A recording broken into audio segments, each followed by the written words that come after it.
আসসালামু আলাইকুম। তানভীর ভাই ইউটিউব চ্যানেল এবং ফেসবুক পেজ আপনাদের স্বাগতম।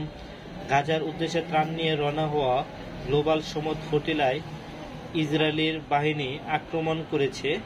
আক্রমণে 13টি জাহাজ ও 200 জনের বেশি সংগঠকদের তারা আটক করে নিয়ে গেছে। বাকি 30টি জাহাজ এখনও গাজার উদ্দেশ্যে ত্রাণ নিয়ে তাদের যাত্রা অব্যাহত রেখেছে এবং তারা জানে না তাদের কপালে কি আছে সামনে।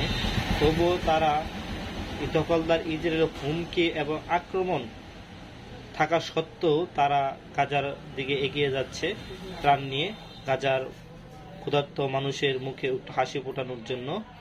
আমরা সবাই দোয়া করব আল্লাহর কাছে যেন এইসব জাহাজগুলো সঠিকভাবে গাজায় পৌঁছাতে পারে এবং ত্রাণগুলো দিতে পারে গাজায় অসহায় ক্ষুধার্ত মানুষদের।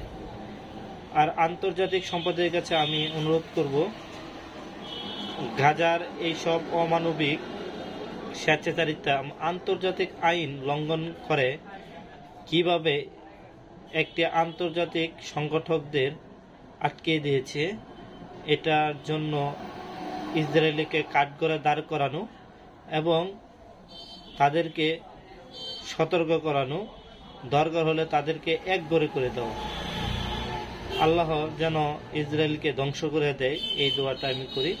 আর সবার বিশ্বকাশী বলে দোয়া করব জাহাজ ত্রাণবাহী জাহাজগুলো যেন পৌঁছাতে পারে। আপনারা যার যার জায়গা থেকে দোয়া করবেন আল্লাহর কাছে, এটাই মিনতি অনুরোধ।